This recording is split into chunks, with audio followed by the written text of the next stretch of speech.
So IBM is very, very privileged to sponsor Lesbians Who Tech. We really believe in everything that you guys are doing.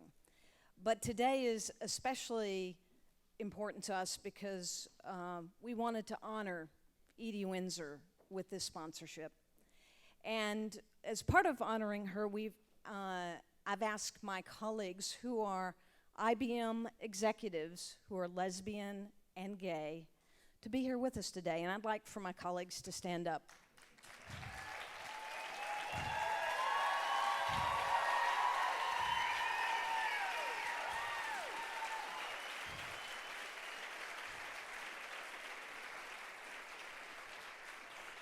And if you'd like a job at IBM, they all have business cards down here, so we really do want to hire top lesbians who tech. But this closing keynote today is very, very special.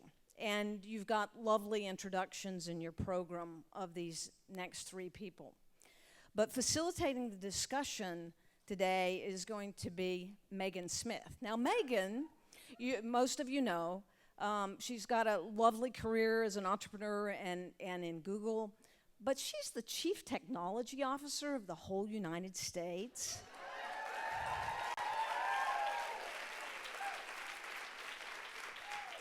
And she's lesbian, right? Yeah, even better. And you know, the other two superstars you know as well. Robbie Kaplan is our superstar litigator who helped with Edie Windsor, you know, to change the world for all of us, right? And Robbie is also an author of her most recent book is Then Comes Marriage, and so everybody should buy it and buy copies for your friends, and you know, very, very special. But Edie, our heroine here today, you know, there are lots of ways you can be introduced with the U.S. v. Windsor case. Everybody knows. We also watched the documentary, so we know you're a film star and a loving wife. We know you're a Renaissance woman.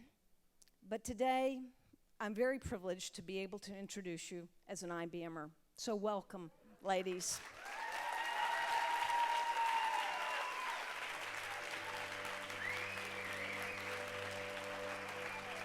We kiss in a shadow.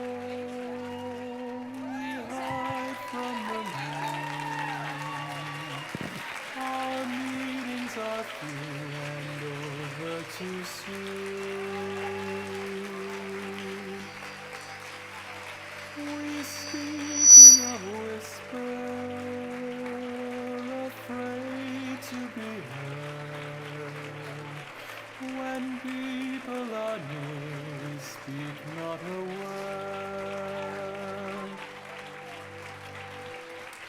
Alone in our secret, together we sigh for one smiling day to be free, to kiss in the sunlight and say to the sky. I am indeed an IBMer. I complained a couple of years ago that I still couldn't talk about the company without saying we. Okay, I am part of it, there's no question, forever. Awesome. Wow. It is incredible to be with you guys. I'm just so thankful for you and for your courage, and for you and your courage and what you guys did on behalf of you and Thea and all of us. So thank you.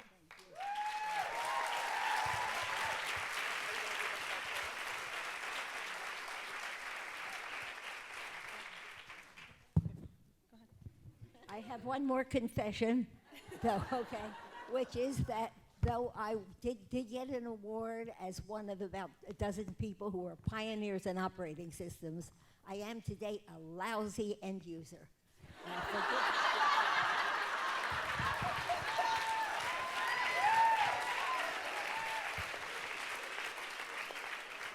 I'll just say one thing before we start. As a lawyer who's been in this room at NYU Law School probably dozens of times in my career, I have never seen it as crowded as I'm seeing it today. So congratulations. So we want to start, because of tech, we'll start with tech. Then we'll go into gay things, LGBT things. So we're going to start with technology. Pardon me? We're going to start with technology. So these are some photos that I found of you at IBM. And I want to start a little bit before that because you have this great quote, which is, you loved it, technology. You loved every aspect of it. It became increasingly important. It was a world of Renaissance people. And I thought it would be wonderful to hear about that. And part of that is there were so many more women in technology. This is some, we went to see Grace Hopper. We went and got her archives, and we started to pull them out of the vaults. And these are some of the ones we've discovered so far. And at the time, there were 40% women in technology. So you were here at first And see, at I NYU. keep trying to stop people from saying she was one of the earliest. Yeah. Okay, there were indeed Yes. 40% of us at the Time Life building where we had, forgive me, we had a bastard IBM organization. Okay, we were a systems development division, which didn't belong in New York City at all. IBM at the time thought that software was a one-shot problem, okay? So we'd get this system out, and that would be it. And of course, that very rapidly, the company realized that no, that was not true, and that we had to become a real part of, okay.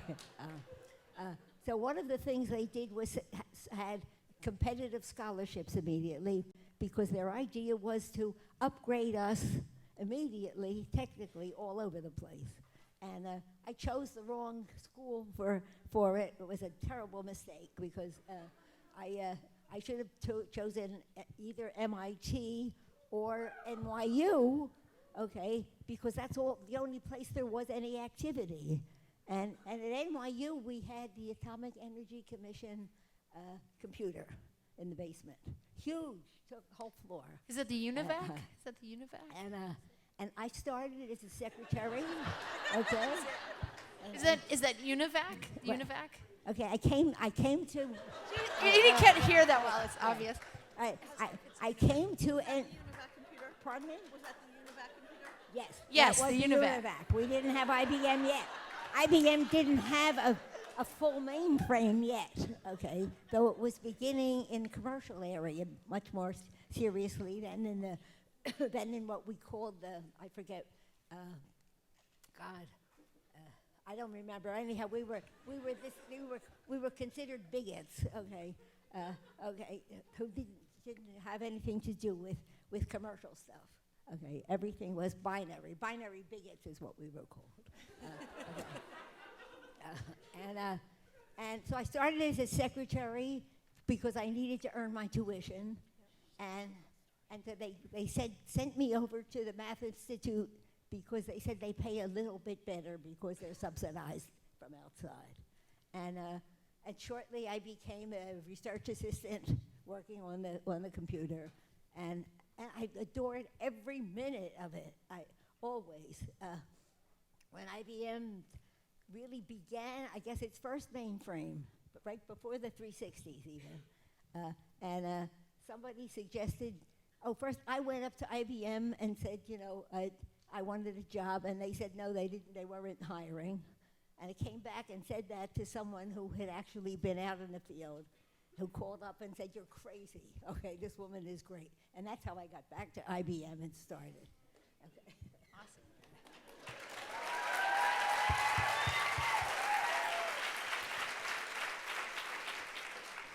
Can you talk about what you're doing here? You did systems architecture. You worked a lot on natural language processors. Yeah, talk about the technology. What did you work on?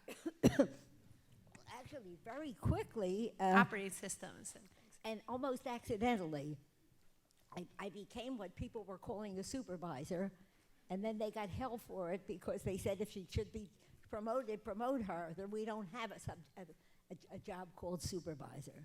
But what happened is there was the first attempt at a major mainframe. Wow, I'm sorry. There were something like 30 bugs that nobody could find the answers to, and the corporate kept coming down and saying, this cannot live. And it ultimately, I don't know how I became this person who I walked down the hall talking to everybody in the cubicles for each one of the bugs. Can you do it? And the answer was always, can you get me machine time tonight? Okay, and Tonight. so we did solve them all, and it's how we began to be this unit, really working full time on it. So that's all I know at the moment. Yeah. Awesome. So Edie achieved the highest level technical position you can achieve at IBM. She's, I know a little bit about IBM. My brother works there. He's a chip designer, my brother. And so you can go up a technical track or you can go up a management track. And she was senior systems programmer at IBM. It took me a while to get to be a senior systems programmer, but I did. Okay. Not that long. Looks like 10 years. Yeah. 11 years? Okay. The first thing, by the way, when I went off for the scholarship, I quit after a semester and a half, and I called up and said, please, could I come back to work? And they said, yes, we could call it postponing. Okay, and I did go back to work. But I went into a different piece of the system, and they were primarily people who had been in the commercial end. And frankly, I had a woman who destroyed my brilliant reputation immediately by stealing my work. She was my boss, and she claimed the work. And we finished a project, and I was on my way to Suriname on vacation, and I was on that plane for 10 hours, and I wrote everything that the writers, okay, the manual writers needed, okay, about the system, and sent it back to one of the people who worked for me, and said, use this. Okay, now I'm in disgrace. And I walk down the hall, and there's a woman with a standards thing. And I said, can you use me? Okay, I am going to leave the company. I'm not getting the promotion I'm supposed to have. And this is not going to work out for me. But I certainly can work for you while I decide what I want to do and where.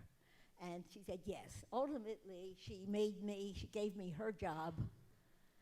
And that's the thing. Women, in fact, were my prime supporters as far as promotions were concerned.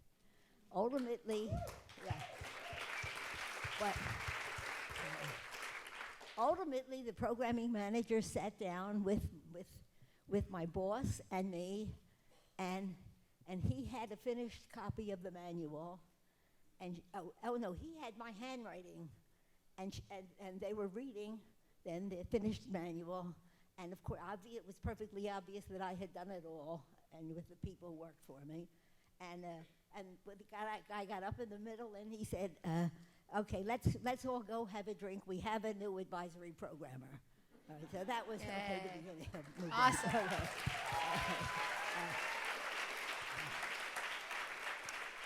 Okay, and then when it kept on, I worked in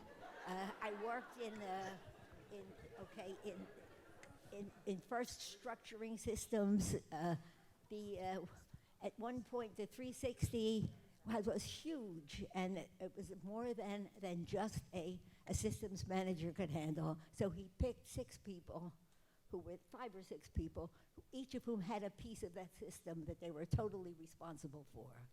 And I had authority at that point to work, throw out to the outside any place I thought we needed it, or to find people in the hospital and bring them in the hospital, in the organization, to come in and work on the system, on my piece of the system, which was all of the input, output, all of that kind of stuff. Ultimately, I don't know how I got into it, but we had a problem with people. You couldn't fix the code, and you couldn't fix the code because they didn't know how to read it. And I had a reputation that had started at NYU, where a guy I was working for said, "Give this woman a roll of toilet paper and she can do anything," because I could trace machine language code, okay, and trace it all the way around the room until it was coming back. It was obviously hitting an index, and ultimately I could describe exactly what was happening line by line, not fast, but done. And I can do that today. I don't think I can write code today. Well, I don't know the current languages even, but I can still read code for anyone. People come and tell me they're doing something on the internet, and some of this stuff is not resulting in what they're doing. I can read it. I can find the spots that are in trouble and go ask somebody, okay, what should this be doing? Okay.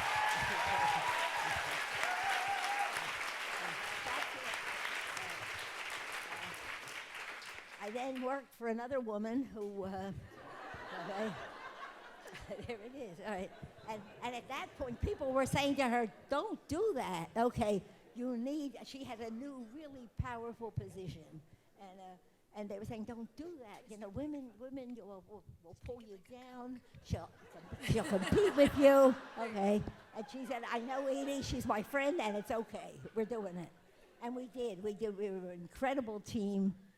I remember some point when my back was out, and I was lying on the floor in my apartment, and my boss was down on the floor taking notes, okay? Okay, so I didn't miss a day. Awesome.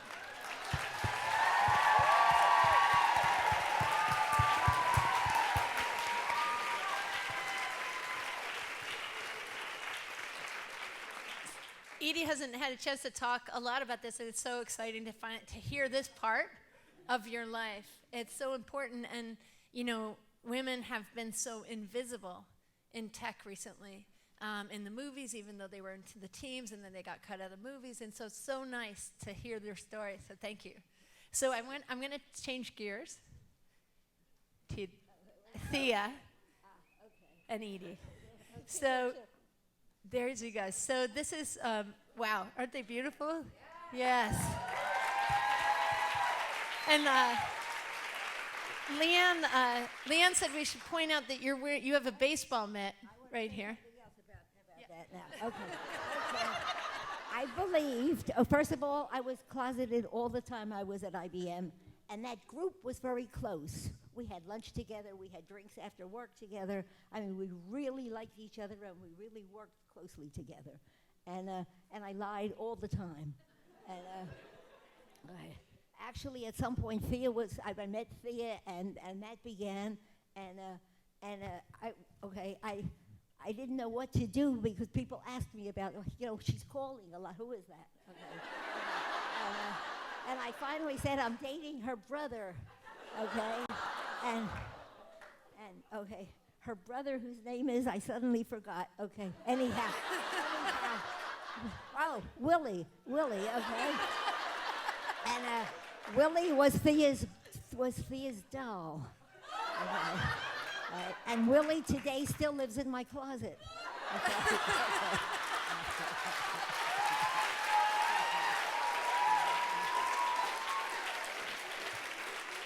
And finally, okay, my boss, my ultimate boss, did know that I was gay, and actually, she told me I was gay. Her husband happened to come in to pick her up the same evening that Thea came in to pick me up. And she said to me the next day, "Lee thought you were a beautiful couple." And I ignored her. Okay. And then she said, and I turned away and doing something else, and she said, "Edie, turn around and look at me." Okay? I want you to hear what I am saying. So from there on in, we double dated a lot, and we really became close friends. But it was always, she was very careful to keep any other sign of my being gay hidden. Nobody else knew. Ultimately, a guy was working for me when I was leaving, and I was trying to get him the highest promotion possible. And and he was extremely gay, extremely. Okay. No, what's the word I want? He was very swishy. Okay, and I knew that these guys. Okay, I knew that these guys scorned him for that and stuff, and I thought I have to take that on, because I'm not going to get through and he deserved. So I just said, I know his appearance belies it. This guy is very solid. He's incredibly smart. He's very valuable to the company now, and he'll only be more valuable. And I recommend that he get. And he did. He got. It wasn't it was the planning equivalent, okay, of what was my job at the time, and stayed way up there. That's all. Okay. Okay, so when we came up, we played some music from The King and I, from The King and I, because you're a dancer. Yes. You're a big dancer, and one of the things that I think you said was to Thea was, "Is your dance card filled? It's upside down. Is your dance card filled?" That's correct. And someone said, "It is now." Because after we met, well, we danced that night. The night we met, we danced together a lot, and I danced through a hole in my stocking, which that got famous all by itself. People singing that around us and stuff. But in fact, we didn't date for another 2 years. She was always with somebody. She was in fact living with somebody, and then suddenly she was living with someone else.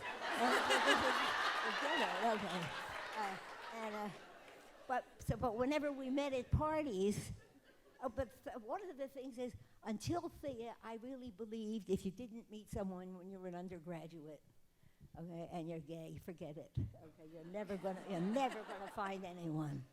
So she was really something. Okay, and ultimately, after the 2 years, I heard that she was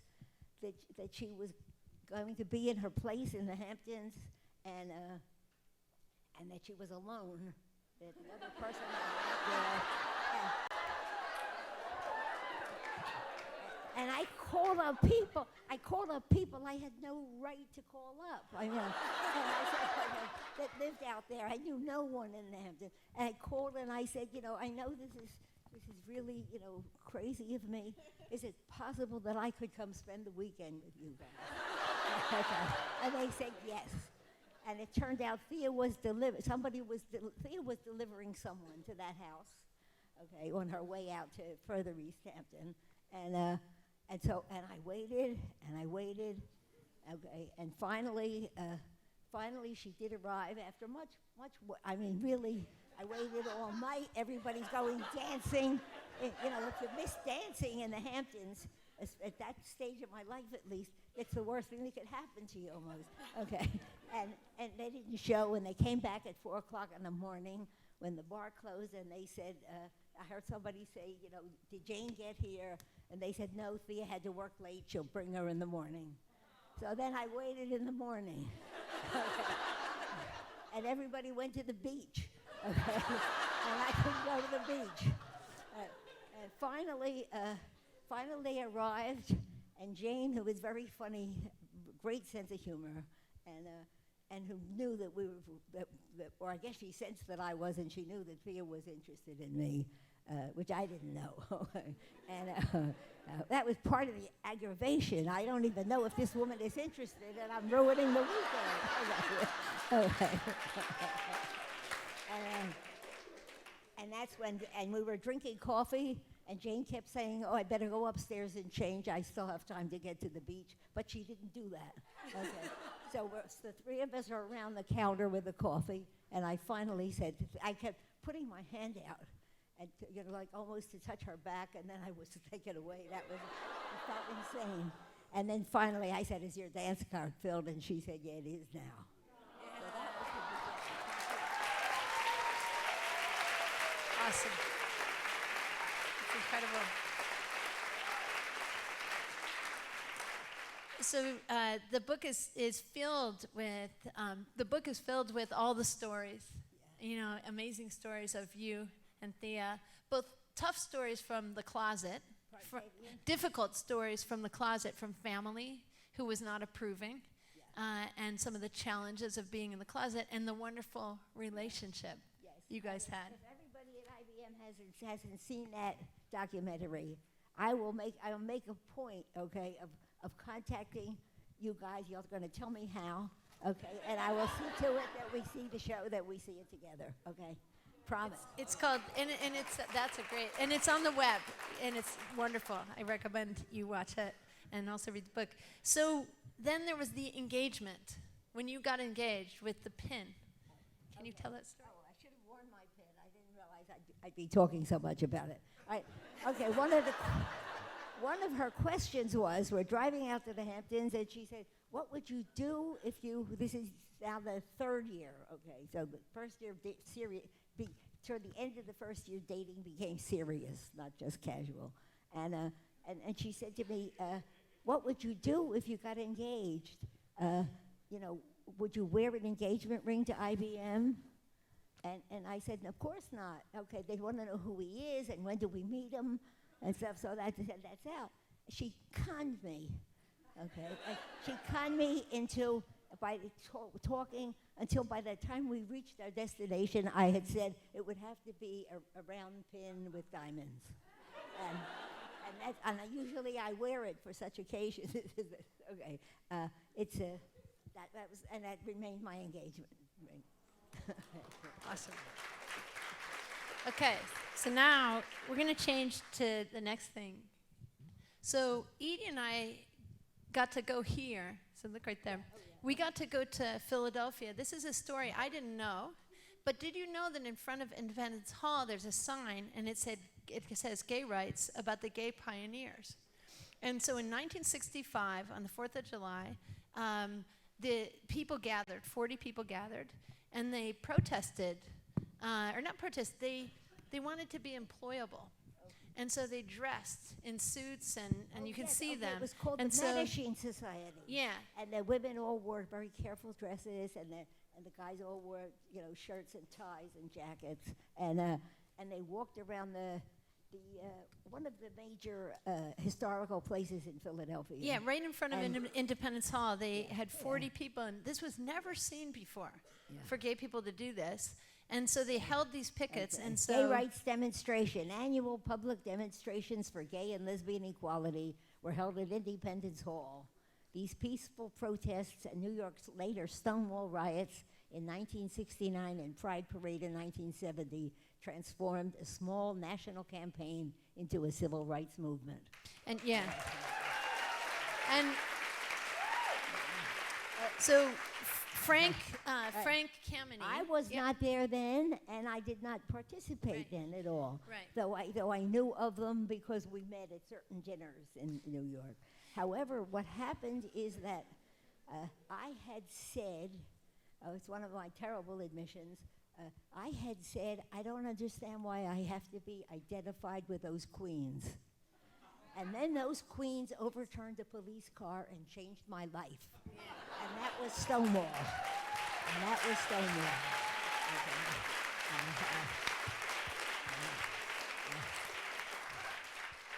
The first award I ever got from Gay Things, and I don't even remember what it was for, but the entire lineup of guys at drag, came to celebrate me. Yeah. Okay, and she was there the next morning. I was all clean. Okay, but that was a beautiful moment for me and the beginning of my sense of gay community. Right at Stonewall, the morning after Stonewall in Greenwich. So one of the things that we got to do this year was Edie and myself and others, we were in front of Independence Hall on the 4th of July this year. Oh, yeah. Yes, okay. Philadelphia had a 50th anniversary of this gay protest. rights activity. Yeah. And I was invited along with the mother of so Judy the is Shepherd Dennis boy, Shepherd. okay, the two of us who are getting a major award. I forget, like kind of lifetime people to to follow or something. I don't remember the words. Okay. But what happened is my association then with the gay community, grew before Thea, in that once I left IBM, and I left early, they moved, my stuff moved. They moved out the whole New York thing. And in fact, the last year, even the division changed. And there was a great deal of talk about, because I was not leaving New York. Most people were at that time if they wanted to stay in systems division. And then, I don't even remember what I was going to say. Anyhow, okay, it was a very big deal because what happened is one piece of the management that moved in that had no history with any of us gave me a 1 rating at I forget what you call it when they do evaluations, personnel evaluations. I don't know if they still do that at the end of the year. And nobody had ever gotten a 1 in our whole division. And this guy fought like hell and ended up giving me a 2. But he also wrote a terrific thing for me. Because I don't know if the company still does. They didn't used to give references. It was either will we hire or won't we hire. And after a whole, it's changed now. I started to get calls from people from gay organizations who wanted to computerize their mail systems. And so I did that. I started with the New York Center, and then I just kept going. So I computerized everybody that first year. Okay. So Tom Riley, who digital queer, so that Edie was way ahead of him. My experience, my IBM experience continues throughout my life, I assure you. Okay. Cool. All right, so then you guys got married. When you got married in Toronto, you said, let's see, you said, where did I put it? It is not here. It's an amazing quote. I'm going to get it. I'm going to take a minute. From this moment forward, as in days past. From this moment forward, as in days past, As in all days past. Yeah, Okay. I lovely married spouse. So you added days I added past just as in all days to the past wedding because vows. obviously we had already lived together for 42 years when we got married. Okay. And the name of the film is Edie and Thea, A Very Long Engagement. Yes. Okay. 1997 too. Okay. 1967 too. So 2007. So there's a cool connection here. I want you to tell the story. So you are incredible. And there's an early story of your coming out time that connects the two of you. And I want you to share it with everyone.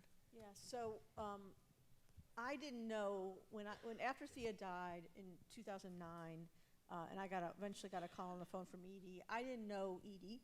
I had never met Edie, but I knew exactly who she was. And the reason that I knew exactly who she was is because many, many years before, in 1991, when I was graduating from law school, and I was really for the late 80s and early 90s, very much of a late bloomer. So it took me to my 3rd year in grad school to even get my head around the idea that I was a lesbian. And my parents didn't react. Something they've apologized for hundreds and hundreds, probably thousands of times by now. But at that time, they didn't react particularly well. And I was down. I was depressed. And I went around New York City. I was moving to Boston in the fall, and I asked around in New York City, I need a psychologist who's good at gay issues. That's what people said in the late 80s and early 90s. I need someone good about gay issues. And the name I was given over and over and over again was a woman by the name of Thea Spire. So I actually saw Thea Spire as a patient, only twice, because I was leaving that summer, at the end of the summer, to move. And where did I see her?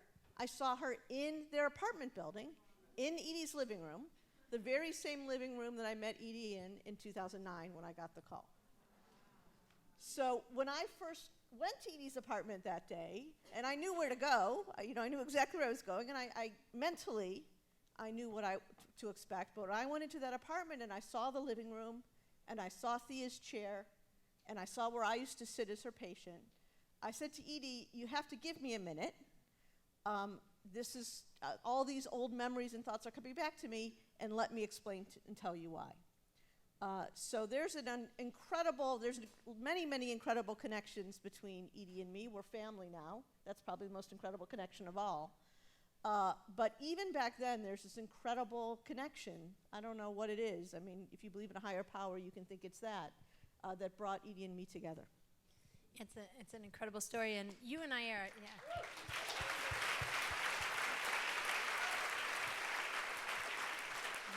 So Robbie and I are contemporaries. We sort of are within like a year or two in age, and so very similar paths in some way. And so we were just reflecting when we were talking yesterday about the 80s, and that was a hard time. And it's still a hard time coming out. And you had the complete closet, and we had a pretty complete closet that we came through eventually. But, I didn't come out very much, until in my mid-20s, really. So it's the same kind of experience. But, okay, so this book is amazing, and you guys have to read it. It's, Robbie is... And one thing people ask is, which one of us did I go looking for her as a lawyer, or did she go looking for me as a client because she wanted to do this case? And the fact is, neither of us, okay? I went to the gay organizations with my documentary saying I have a documented marriage. Oh, I had a terribly high tax. What do you Tax call bill. that? Yeah. State tax. Okay, a state tax. And I went asking for help. Okay, and they all said it's the wrong time for the movement, and I forget there were other words, but it was all approximately that. And then I had this friend who had introduced me to the judge in Canada who married us, who had introduced me to the two women who ultimately wanted to do a documentary of us and did. And he was indignant as hell and went to a friend of his who was in legal placement. And that friend called me up. And first he said, Brendan gave me your phone number, is that all right? And I said, he could do anything. Okay, this guy he made my life in some way. And then he said, I know a few lawyers I want to contact, and who might be very willing to take your case. And I said, and would that be all right? And I said, of course. And she walked in the next day, okay. But we met all together the day that we learned that the Supreme Court was going to take our case. It was the first time we were all five in the same room at the same, okay, and all together, I guess, yeah. And this guy who really found Robbie said, okay, can I tell the truth now? I only called one lawyer.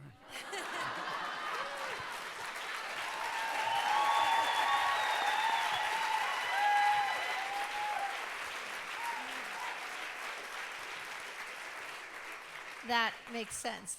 Okay, so we don't have a lot more time, but can you talk about this experience of a Supreme Court case? Like, that's an amazing experience, a long experience. Yeah, I mean, I think when we brought the case, certainly that day in Edie's apartment, it took me about 30 seconds, maybe less, to decide that it was absolutely the perfect case, and it was the perfect way to challenge the so-called Defense of Marriage Act. First of all, the story that you guys heard, right? I mean, what could be a better marriage? Who wouldn't want to have the kind of marriage that Edie and Thea had? I mean, talk about in sickness and in health. Thea had MS over many years and was very disabled as a result. So talk about in sickness and in health, till death do them part. That's a couple who lived those words. And then take a look at her.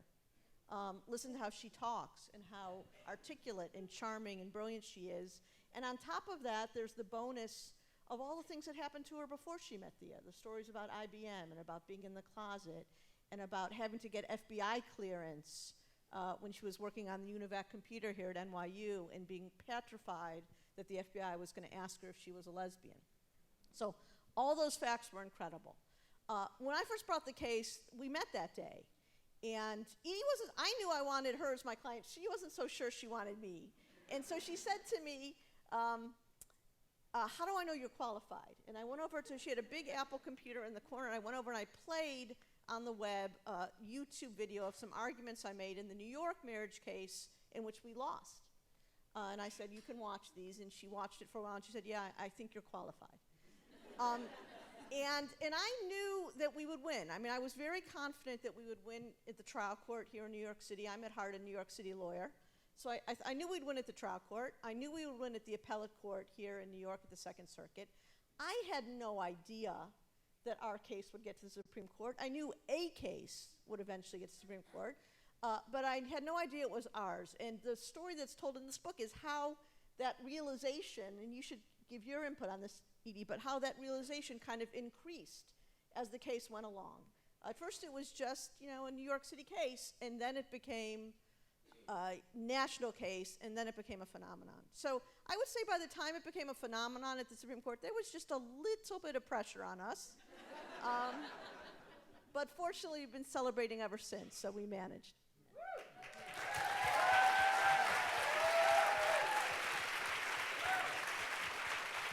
When she told me to read the brief from the case she had lost, first of all, the brief was great. I felt great about that. I thought, okay, she's very smart. Okay, I'm not going to be this lucky elsewhere. And then I thought, I loved her guts in telling me she lost that case. Okay, read this. No, it's a case I lost. And I thought, okay, yes, definitely I want her if she'll do it. But I asked, how much is it going to cost me? Okay? And she said, yeah.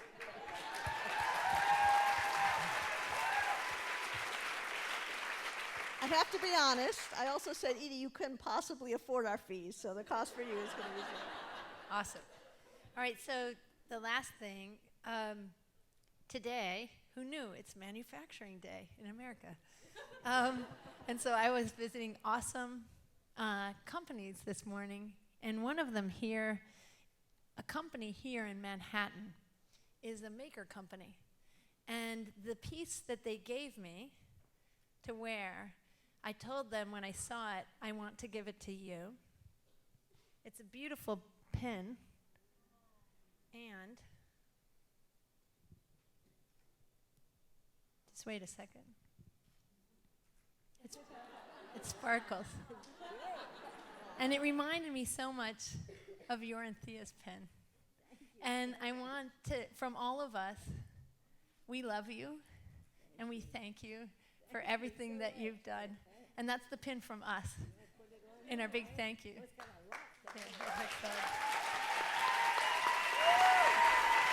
Our techie Supreme Court superstar.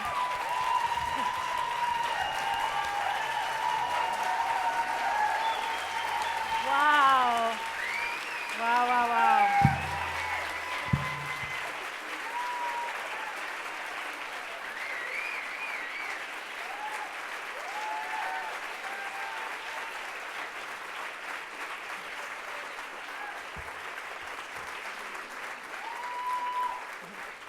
Isn't this just remarkable? I mean, it's humbling to be the MC who's never emceed an event before and took this leap, and to be on the stage with the three of you. It's just so amazing for us as a community. Thank you for making the time to be with us. Oh, thank you. I really appreciate it. You can, they'll put your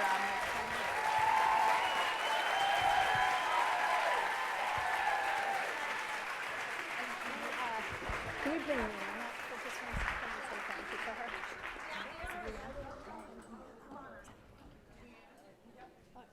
Oh my God. an IBM picture. All the IBMers. Okay. Come on. Come on. So while we're organizing the IBM picture, for those of you who don't work at IBM, two young women who came but all to future talk to potential me employees of to IBM. tell me about telecommunications. I'm sorry.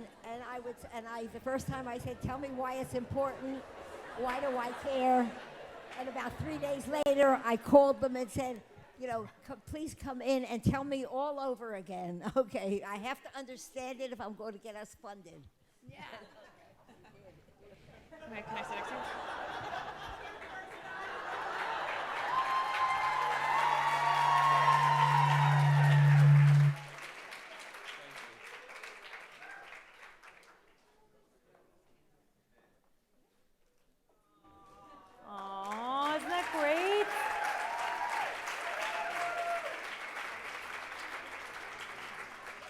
So thanks again to all of you for being here. And I think Megan has something to say quickly. Leanne, come here. I just want to say thank you. You are incredible. And look what you did. You got us all together. You always get us all together. You're amazing. So from all of us, thank you for doing this. Please don't stop. Okay, and that's what I want to say. Thank you guys for showing up. Seriously. And there's a few other people that I'd love to thank. This event would not be possible. Our community wouldn't be possible if it wasn't for all of the volunteers who give a ton of time to make this happen. For every single one of our city